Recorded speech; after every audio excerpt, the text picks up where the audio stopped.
everybody? Welcome back to the Artisan Depth podcast. We have with us for the I messed this up so bad. It's okay. I'm loving it. I'm letting this go. I'm trying to see how you're doing it. But you know what, man? What would you rather be? What would you rather be? Man, well, I don't know, man.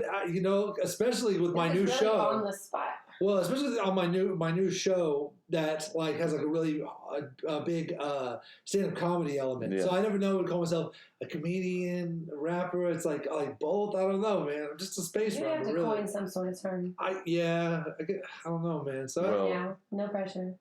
It is the one and only James Trotter of the Space Rhyme Continuum. yeah, man. I'm so happy to be here, man. Thank you guys so much. What is up? Oh, I'm glad to be here, man. Very, very, very happy. This is Back exciting. again for his second time at the Proletariat Coast to Soul Poetry Night. Yeah, excited to be back for sure. Joined with us again by Emily Lopez. What's up? What's up? Sorry. Storm Cloud over there. Still wondering how. Listening to my following. So, man, I guess we'll jump right into it, especially because I've already seen you perform last time. It was Okay, cool. fantastic. I was gonna ask. I was like, I didn't. Yeah. I wasn't sure, but I figured you were. It was fantastic. Yeah, whenever you got it, we were talking about the older woman It was that got so in the first. good. It was so good. It was so good. So, I guess what art form did you pick up first? Did you start doing just a little bit of comedy first, a little hip hop, or did you do kind of both at the same time? Like it was just. Oh yeah, sure. Well, they both. I'd say that. So when I was a really little kid, and I grew up in a small town out in West Texas, so I'd say when I was a kid, I'd watch Jerry Seinfeld and Chris Rock and people like that, and Robin Williams, and think, hey, I want to try comedy, and I was pretty funny and everything like that, my group of friends and all that sort of thing. And so I'd say that maybe came first, but then whenever I got into high school and got into freestyling and rap and stuff like that, I did that more, and then I'd say I probably conceived that I could do stand up first, but then I actually started doing hip hop before I started doing stand up. So is that kind of like how? Well, because it actually takes a lot of confidence and courage to get up there and do the stand up. That helped kind of like break the ice for you for the music. A little bit. I mean, I think that. Stand up is really interesting because it's the only art form I can really think of where you're getting a constant progress report of how it's going, right? Yeah. So, if you're doing a poem, if you're playing acoustic guitar, even if you're rapping, like a person who is having their life transformed internally versus someone who hates it and can't wait for you to be quiet, those people generally have the same expression. I mean, there are sometimes someone's really enjoying a poem, and they're like, yeah, really enjoying an acoustic song, or yeah, or vice versa, where they're just giving you that death stare, like, please stop. But generally speaking, someone who's enjoying it versus someone who hates it has the same sort of look on their face, as where stand-up, you are constantly getting a progress report. Yeah. And I think that the thing it's most analogous to is boxing, because you think about like basketball, football, you're there with a group of people, and you can coordinate and work together and figure out how to fix it. Yeah. Boxing, it's you by yourself. You're getting punched in the face, and you have to figure out. It's like, how am I gonna change my strategy and win this thing, or am I just gonna give up? Like, am I gonna throw in the towel? And same thing with stand up too. Is if the audience is not feeling you, if they're metaphorically punching you in the face, it's like you have just seconds to think, how am I gonna change what I'm gonna do? Or am I just going to say, all right, everybody, good night, I'm out of here? That's a really great metaphor. And really, it sounds ridiculously intense. I mean, it's not so bad. I always tell... Once you're used to squaring up, I guess you're used to squaring up. I was very, very, very briefly a boxer in my teen years. I was like, okay. It was not for me. It was definitely not for me. I think that with stand-up, is that it is intense, but I always tell like people who want to try it, I'm always like, here's the thing about stand-up is that, especially your general open mic, is that there are so many people who are new and aren't good, that if your first time doesn't go that well, it's not going to be like everyone's like 3 weeks later is like, oh, do you remember that guy who was just so unfunny? It's not like that. There's so many people who are so unfunny that like you won't be remembered. As where, if you really kill it, if you really crush it, then people are like, oh, you gotta keep working at this. You're really, really awesome and stuff. And so it's to me, I always tell people, if you want to try, you at least should, because it's if you're like, oh man, I want to play acoustic guitar. I want to be on some my Dave Matthews stuff. You gotta learn how to play guitar. Yeah. I don't know. Is that? I don't know. Like, who's No, I just feel like that's such a thing to say, like out of all. Well, yeah, I don't know. It was like somebody might have been at a John Mayer concert. I was like, has he even put anything out? Why did they do that? Yeah, I know. I was like, has he even done anything? Yeah, dude, I don't know. He just had like a sweepstakes. I saw on like Instagram ads. To My Baby's Got Sauce, so I don't know. Is that a John Mayer song? No, that's Sheila and Special Sauce or something. Oh, like I have that. the older song. Yeah. Oh, right, okay. Like, so my point is, I don't know what we're talking about. My point is just this: is that stand-up, kind of similar to poetry in some ways, is that it's something you don't, your preparation includes tools that we use in our everyday life. So writing, speaking, we all do that, and no matter what. But if you want to learn how to do a magic trick, if you want to do a magic show, you got to like buy all the stuff and like learn how to do magic. If you want to, if you want to learn how to play guitar, you buy guitar or take lessons, all that shit. Yeah. Rap, I guess nowadays you could just like download some instrumentals, write some rhymes. So you're on stage. I mean, literally, especially with platforms like SoundCloud and everything. Yeah, you could do it. Well, I can be a rapper, y'all. You could. Anybody could be a rapper. Talk a lot of shit, and I talk real fast. Yeah, those are two things that That's all I got. That's all. most rappers do. Yeah, talk shit and talk fast. Yeah, those are both things. I know I will make the cut, James. No. I'm saying you can do it. You can do it. Don't you gas me up? For No, the I'm not. I'm just saying that I always, like I said, I think anything that somebody wants to try, if they're like, oh, I really want to try this. I don't think you should have that fear of like, oh, people are going to think I'm going to suck. Like, it's not going to go well. Like, if you want to try it, if it's an artistic endeavor, you should try it. And like I said, the thing about stand-up that really blows my mind, since I've been doing it, for over a decade now, is how many people want to try it. Like, I think that is something I find really interesting. That I'm not surprised, though. Yeah? I feel like everybody kind of thinks they're funny. I hate those people, but it's a thing. Sure. And how many times do you hear, I could do stand-up? Yeah. Is that, like, I just feel like I've heard it. I've probably been telling some bullshit-ass jokes and like, I could do it. But I gotta say that I can only imagine that it's much harder than it looks. It is one of those things that making it look easy and making it look natural is part of the art form. Right. And so I would say that is true. And I think one of the biggest things is kind of something you just said is that is to not give off the impression that you're afraid is a big part of being successful stand-up. But that's another piece of advice I give people is that you always need to look as though you're in control.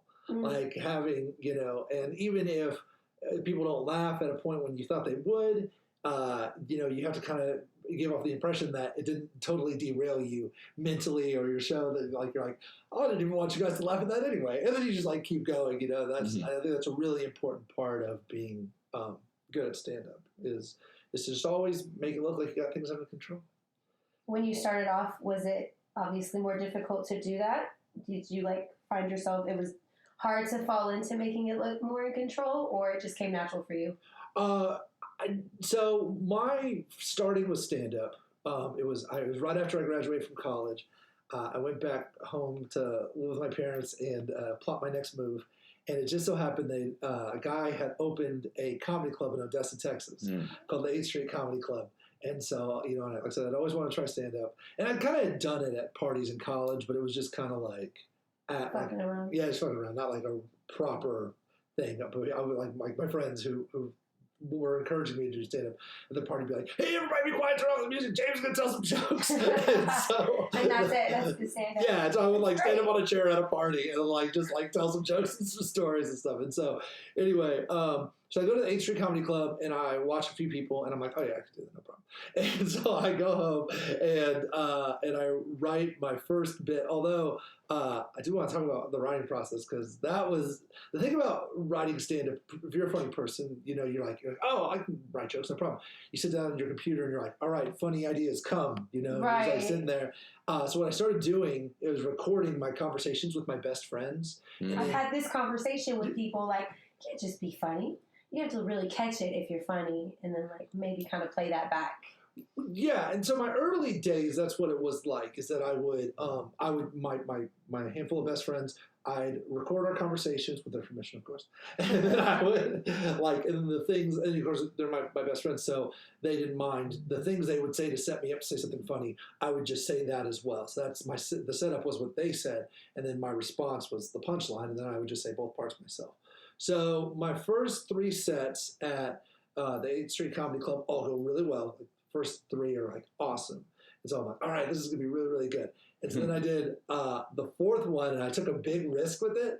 And I was like, oh man, this is gonna be so great. And it was a really bad bomb. No. It was a really hard bomb. Do you remember the bit? Oh, yeah, I'll never forget the bit. Yeah, I was like, I gotta know. Yeah, what I did was I'd been on vacation with my family, and there was a person. We were on a cruise ship, and a person at our table. She was really nice, but she was from New Jersey, and she worked at Walmart. Her name was Debbie.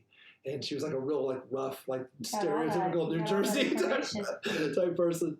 So I came with this character, Debbie the Walmart lady, and I totally dressed up like a woman, fake breast, ass, everything, makeup and a mustache and everything, and a wig, and I did the whole thing. You went full You jumped in the pool. I went for it, and see, that's the thing about stand-up or a show like that is that, if you go up as yourself and jokes aren't working, you're all right, well, I'm going to shift things around.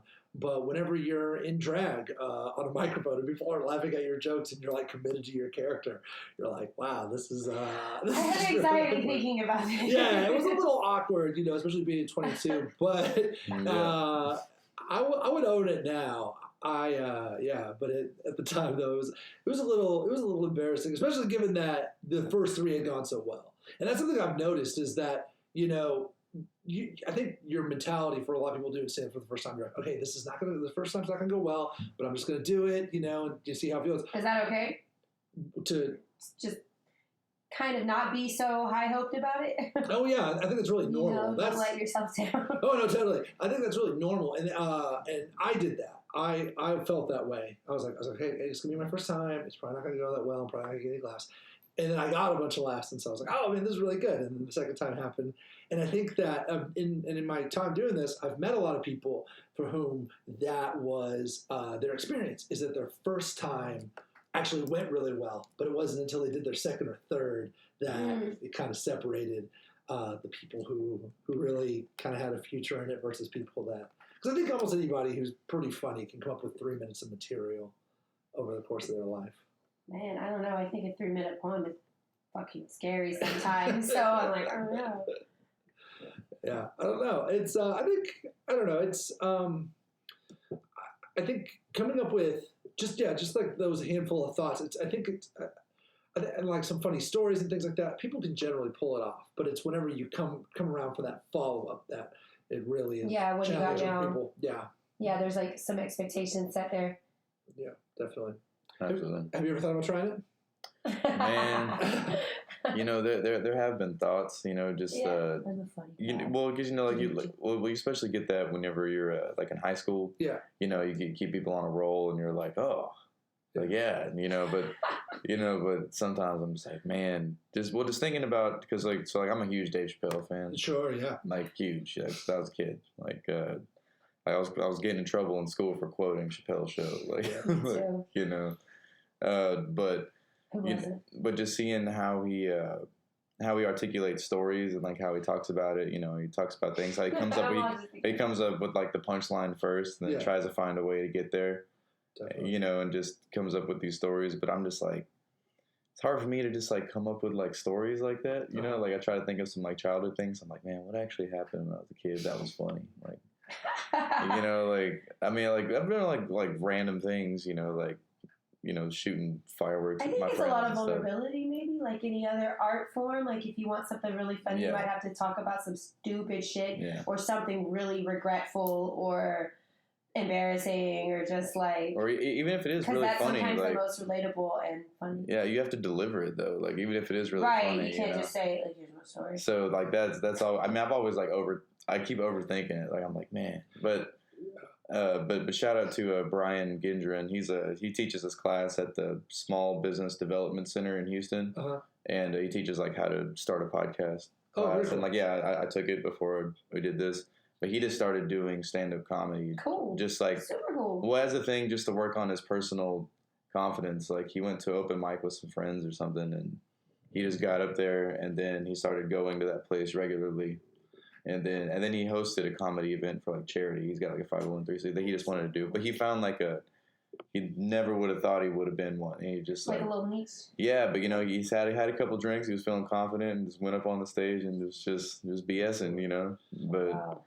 Y'all don't ever let me do that. No, I think you can do it. Like that's. I get up there and just be like, I don't know, who am I going to talk shit about? I can totally look at somebody and just start talking shit, but that's not always good. So you'd be like a roast comedian. Oh yeah, without a doubt. Be like what's it? Because I'm like a really anxious one. Like I'd get up there and it'd be funny that I'm so nervous for no reason.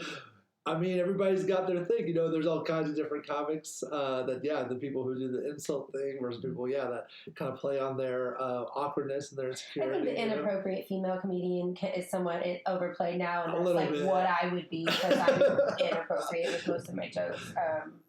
So I just don't know if I'd be ballsy enough to try to get up there. Yeah, I noticed. So I don't know. Are you an Amy Schumer fan? I mean, yeah, I am. To an extent. Really. I mean, she was funny in the beginning. I don't know.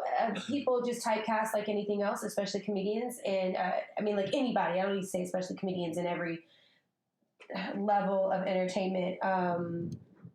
But one of the reasons I'm not a big follow this new star comedian anybody person is because they just end up being the same person over and over, and redundancy bothers the hell out of me.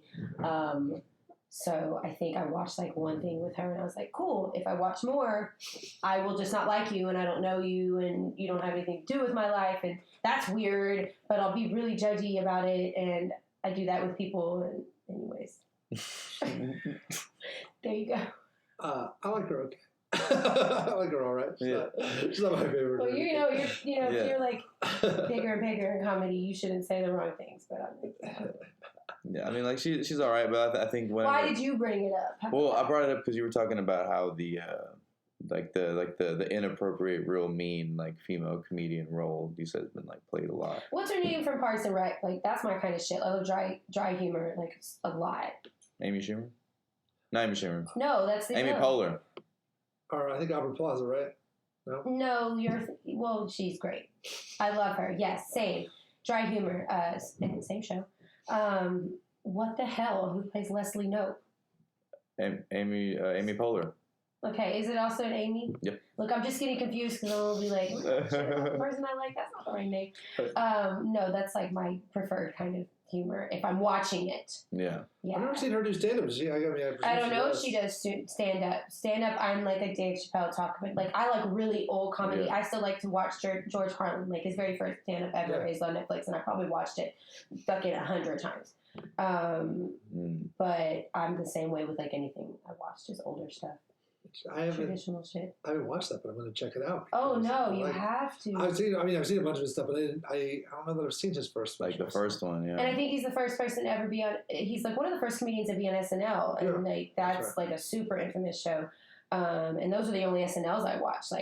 It starts getting into late 90s, 2000. Wow, you only watch 70s SNL? Oh my gosh. And to 90s. So that's when it gets to late 90s, early 2000s, I start falling off real quick. Interesting. Well, that's a good amount of time. So you watch No, yeah. Oh, my point is, it's fallen off a little bit. Yeah. Comedy on TV is getting harder and harder for people to compete with. Everybody's funny, and it's, I feel in real life it's so much, it's just better. I'd love to go to a comedy show and experience something different that's not everybody's seeing. It's just more refreshing. I'm super excited about tonight because I have no idea what you're doing. Well, I think that's a huge part of it and this is actually a point I wanted to get to with your comedy was I like how it's very inclusive. Like how everyone, you bring the, you bring the comedy. Yeah, it's interactive and you want people, to, be a part of it. Answer and get up on stage and be silly with you. And yeah, definitely. And that's this act. I think tonight is going to be my 15th time doing this. So what happened was, Well, so a while back with Space Rhyme. I was going to ask, like, what's the transition there? Because I know you were doing that for so long, and I know you're making some sort of move now, other things. So what something about that, and then how you're coming out of it? Sure, definitely. So that came first. Is D-Train and I were performing. Shout out to D-Train. D-Train, my brother. He and I were doing a show together. And we were doing one of my favorite things to do, which is ask someone in the audience to go to their phone, go to their text messages, and read a text message out of the phone.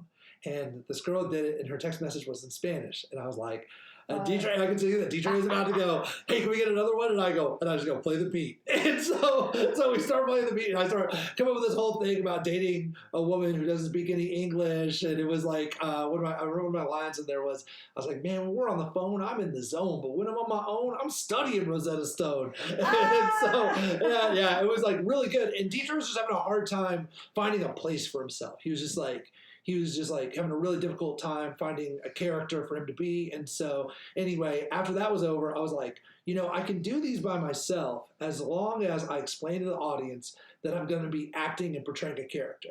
So I'm like, the first one I did, I said, I told everybody, I was like, hey, everybody, my name is James, blah, blah, blah. I was like, I'm going to be acting, making up a story. So number one, please follow it. Number two, if I say my name is Mike, don't be like, he said his name was James. It's like, I'm playing a character named Mike, all right? So the first one I did at this really low-key open mic that a friend of mine runs, and it went really well. Like, it went super well. I was like, oh, man, this is really, really, people coming up afterwards. I was like, that was awesome, blah, blah. I was like, oh, it was really, really good.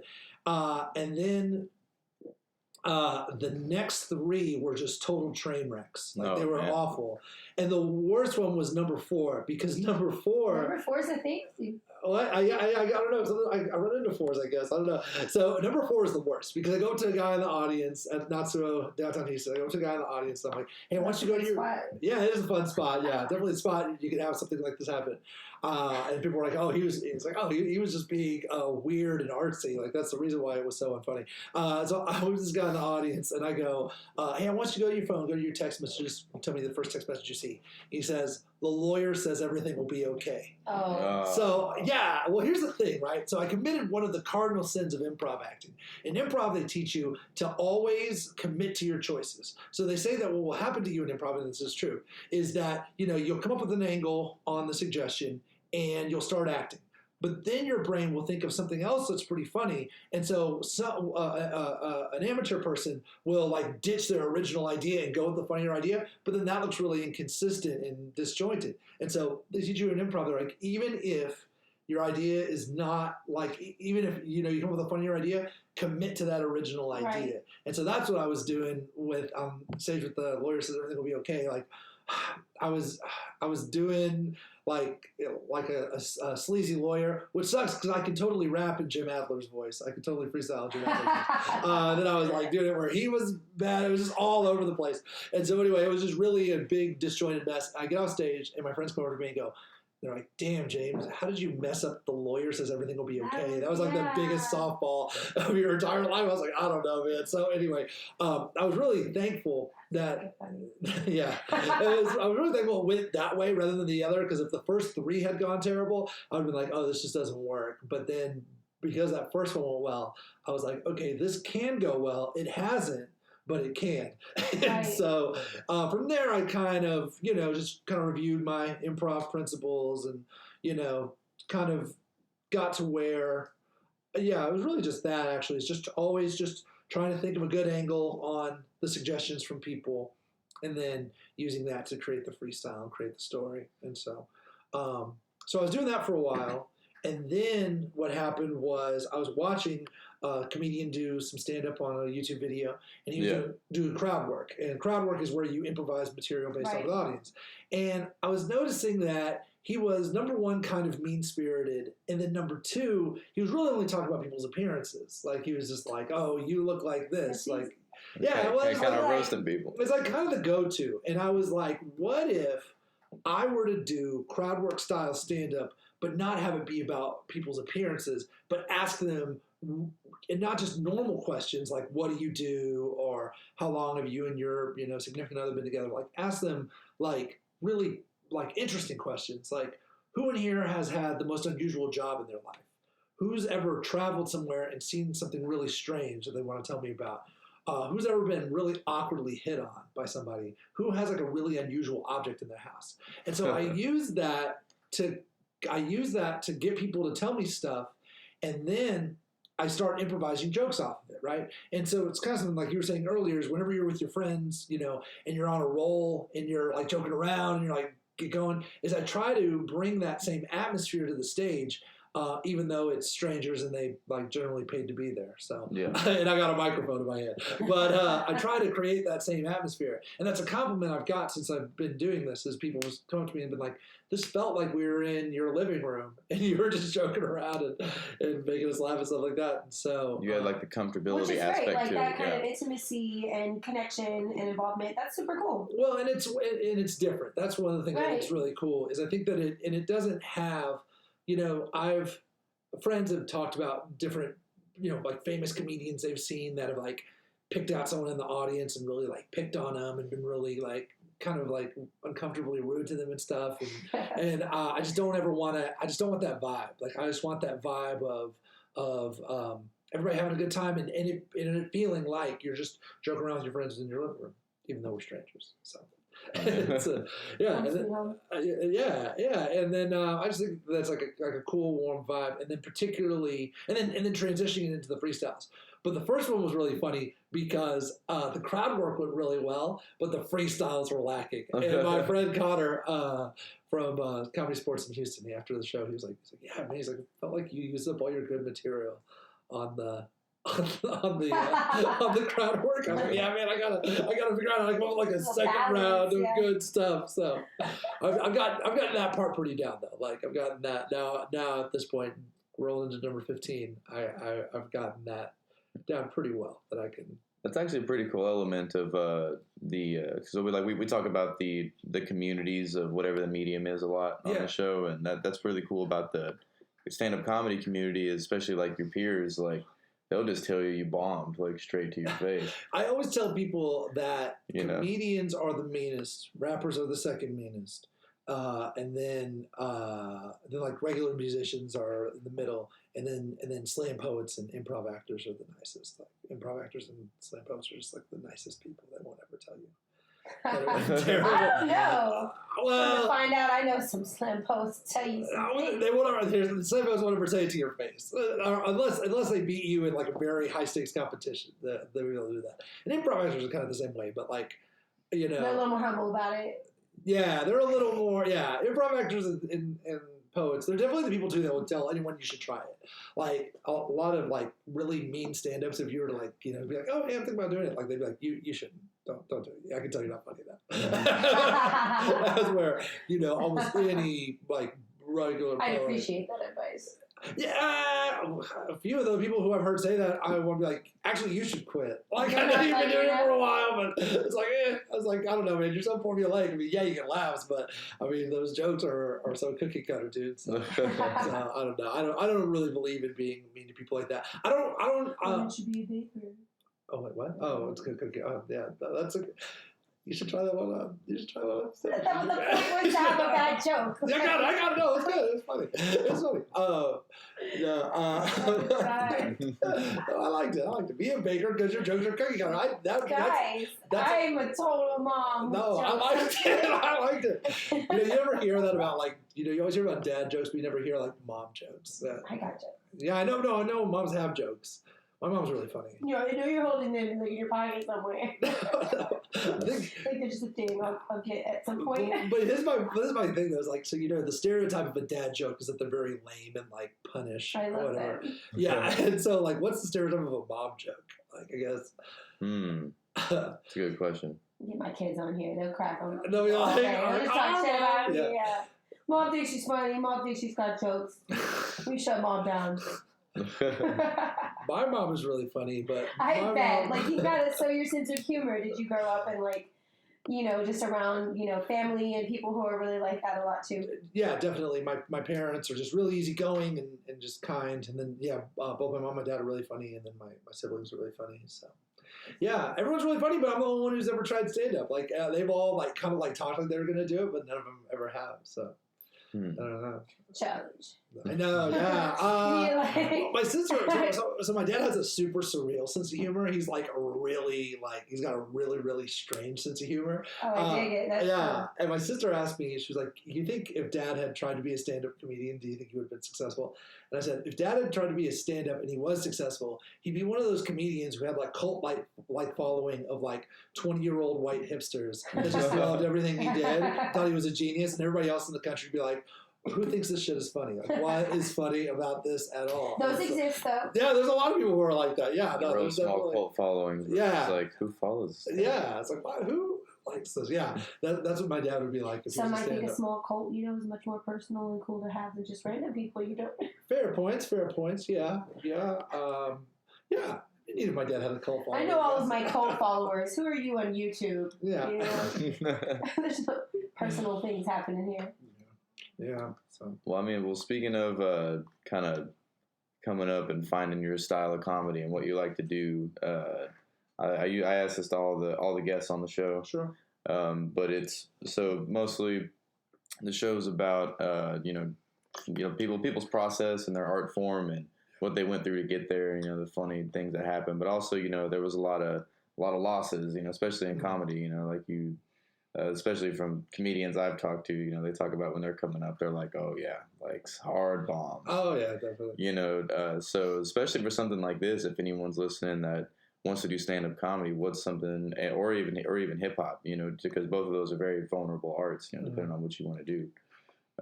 What could you tell them from your own experience, like how to stay motivated? Yeah, I think it's really just that is the main thing is what I said before is that I always tell people is that nobody remembers the person who did terrible. Like it's really that will be forgotten. It'll be a learning experience for you, and that you just got to keep going. And that it's always that. Anything worth it is never easy. Like I'd say there's probably even a comedian who was successful really young, like Eddie Murphy. Like I think he would probably even say that, and Jamie Foxx, that they would both probably say that even when they were coming up and in their early 20s, right before they really blew, that it's not like they never had times where they just bombed and had a really bad experience and just felt really, really bad. Like it's just part of it. It's like like sports, messing up a play, messing up an easy shot, and your teammates are all like, "What does it matter with you?" I think that like anything in life, wait, you totally blew it. Yeah, and so I think that I think it's something. It's kind of some general life advice I like to give people anyway. Is to always make sure to be focusing on your positives. Like our negatives are areas in which we need to improve. Yeah. But the positives, I think, are what keep you going. And that's true of stand-up too. Is like, and then also music, rap music, and everything like that. It's like all right, this is what I did really well. This is what I need to improve on. The parts that I need to improve on are what made it to where I got booed off stage. So how can I prevent that in the future? But I think it's a really important part. I think it's anybody trying to develop in their craft should always be thinking about how can I improve upon this big thing. But that's something that I pride myself that I've always done that. Even when we first started Space Rhyme, almost 10 years ago, is that I would always sit down and think, okay, there was a big problem with this. How can we fix it? And I never blame the audience. I think that's another big thing. That is a good piece of advice that I hear a lot of comedians not following. is to never be like, oh, the audience sucks. Like the audience, they didn't get me. Like no, like you're the one who's trying to prove yourself and is trying to get a reaction out of people. Yeah. Like you're the one who's at work. Like you're at work, they're the customers, and it's like, how did you not properly service your customers? Taking accountability for what you said. Especially if you want something, which is to be able to go in front of any audience and be really funny and kill it, And so I think that mindset of, oh, that audience sucked and there was no way I could win them over. Like there's nothing I could have done. I think that's almost never true. I think that there's always, there's always something that could have been done. Now, granted, that thing that could have been done is you being way funnier. Yeah. No, there may have been nothing you could have done at your skill level, but I think there's always. I don't think there's any audience that's not winnable. There's no audience that you can't win over. That's how I feel about it. And really, it's kind of a trial and error. Like troubleshooting art form. You gotta. The only way you're gonna know if it's funny, you gotta go try it. Definitely, and yeah, I would say, and I was on some of advice. So one thing I do always tell people, this I think is some pretty good advice, is that when you come up with jokes, you have your A level stuff, your B level stuff, your C level stuff, and then onward. Is that even when I'm trying out new material, I always start with an A-level joke, because I've noticed that if you start with your A-level stuff and then you go to your B-level stuff, they'll laugh harder at the B level than they did at the A, because you've won them over. But then on the flip side of that is if you start with your B or your C or lower, that even if you pull out your A, you often can't win them over. And so even if I'm going to do all new material, I'll always start with an A-level joke that I know works. So that way I can properly gauge it. Well, because, this may discourage you or other people from doing stand-up is anytime you get up on that stage, people are judging you. They're like, who is this person funny? Am I going to enjoy this? Yeah. And so, what did you say? You don't like my jokes? Sometimes you got to I get on the stage and I'm like, I can't worry about what y'all are thinking about. I really can't. But that's just hosting. That is not telling jokes. No, that's true. And I think that, you can have that mentality. I do, but there's a way of doing it. Yeah, definitely true. To where you, if you're standing up in front of anybody thinking the whole time, oh my God, what are they thinking? That's nerve-wracking as shit. Well, but if your mindset is, how do I...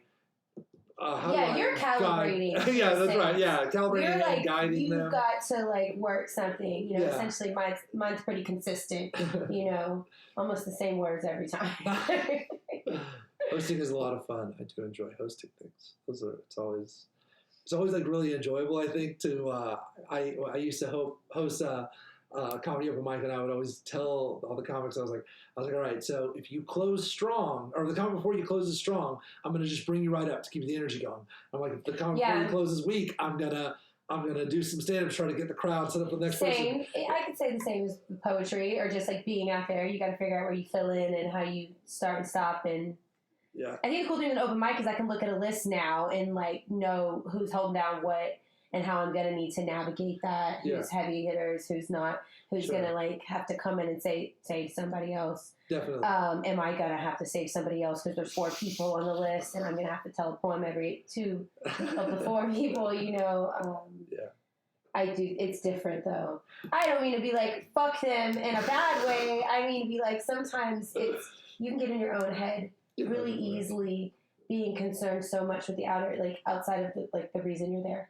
It's very true. And one thing I was going to say really quick with that, Mike, is that it became a badge of honor for me not to do stand-up after they were done talking. And so that, there were a couple times when I told people, I was like, hey, I would have just brought the next person up, but you're sending me think of a joke. So that's the only reason why I did stand-up. Because it became a thing. That it's like if James does stand-up after your set, means you sucked. Oh, damn. I was like, it's not always I really close that out for you there. Sometimes I just think of a joke I want to say, man. Come on.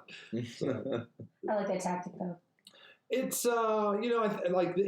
shows energies are a big thing I've learned a lot about since doing Space Rhyme. That's been definitely one of the biggest things I've learned is about how to control the energy of a show, and this fact that for the most part I think the energy should really only go up. Yes. Ideally. You can bring it down and do a ballad or something, but for the most part you should be constantly building.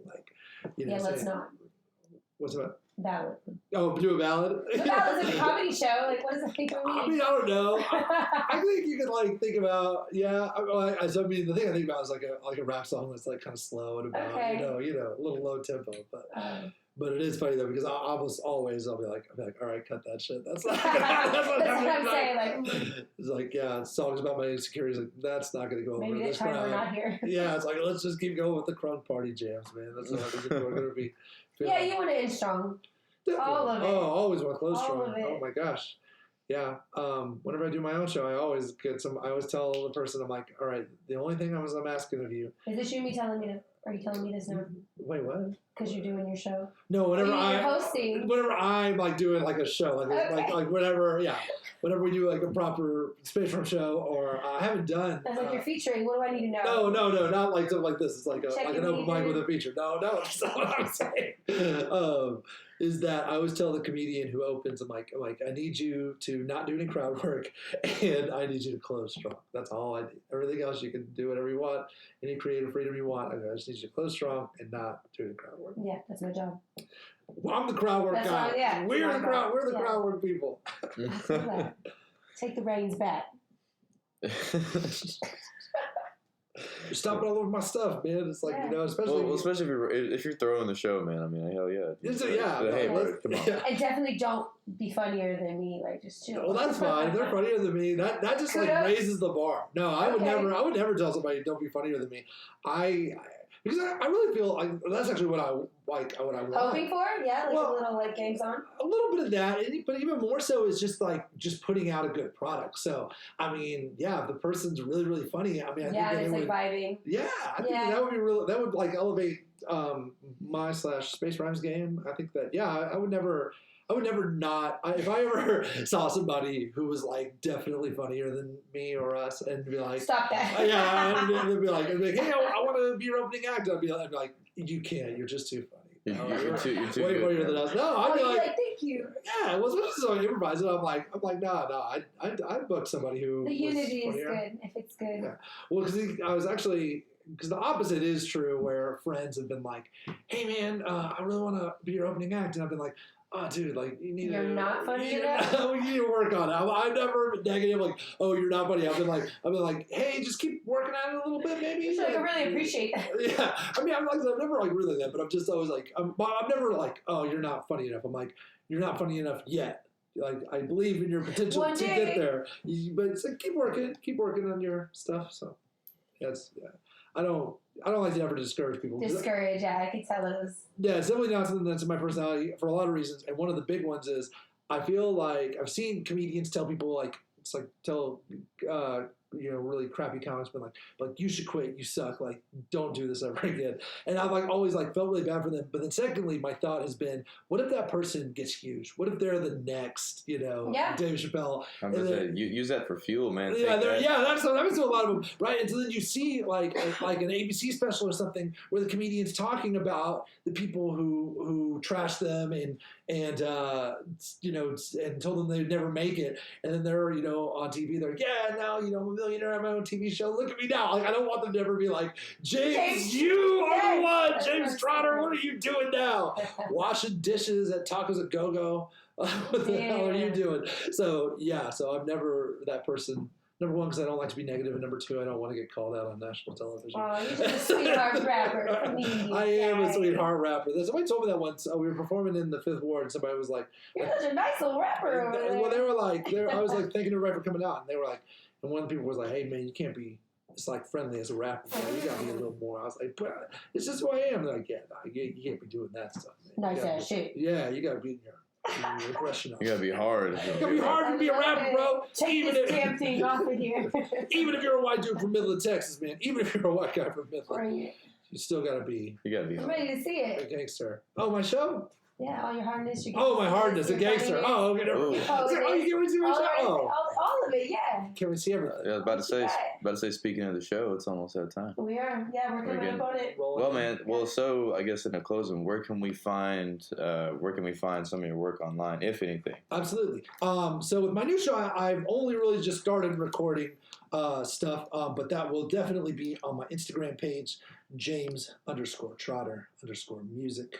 And spacerhyme.com is still under construction, but that will be up soon, and we'll be putting all of that stuff up there, and then my stuff and D-Tray stuff, and the old members who are still very dear friends of mine will be putting up the music they make too, and so just the whole collective, like everybody who I'm cool with, awesome. Everybody was like, hey, we just need content, like just give us a song, one website, one-stop shop, everybody's there. So there's plenty of stuff people can check out if they go check it out. Definitely, yeah. James Trotter Music, definitely, and then spacerhyme.com, there will soon be plenty of stuff for people to check out.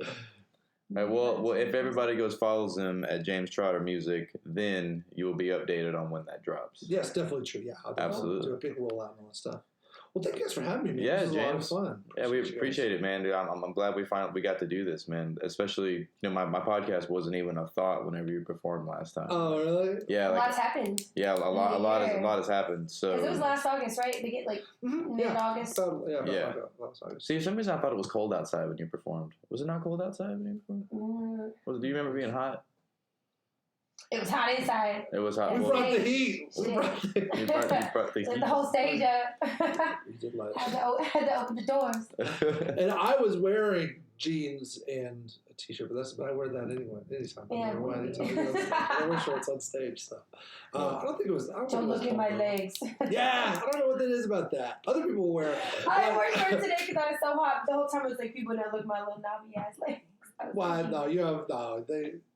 Don't even. You got some But I think that but D-Trey and my old partner Benny, they wear shorts on stage, and I would never want to say anything because telling another person how to dress is not that cool or anything. But I would always kind of look at them like, "What the hell are you doing? Why are you wearing shorts on stage?" What's the thing about the shorts on stage? It's like a thing. It's a thing. Is it bad luck or something? It's not bad luck, but like musicians and comedians there are comedy clubs where like a comedian who's on the bill, they won't let him in. They're like, go home and put on some pants. It's like when you go to like that restaurant, you gotta wear a fucking coat. Yeah, but here's the coat. Is there like a pair of jeans for the guys who wear shorts? No, they just tell them to go home. The performers have to hit dress code too. Yeah, but it's not like a dress. I mean, like I wear baggy jeans and sneakers because I'm just praying that the '90s come back. But I'm ready. I pray every night. It's like, God, please put us right back in the mid '90s.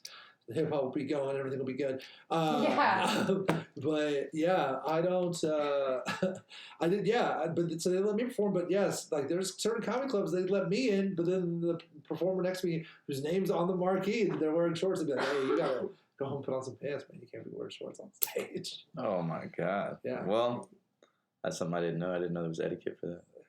Definitely. But it's not like strict etiquette. Make that a thing it's not like wearing jeans to the teacher. They like don't get mad, but sometimes they get mad for wearing shorts. And they don't like it. Well, man, I definitely look forward to the set tonight, man. Oh, thank you. I hope you guys enjoy it. I'm excited to show it. I think you guys are actually my first time doing it out of town. Cool. Is that right? Yeah, I haven't done it in Austin, so yeah.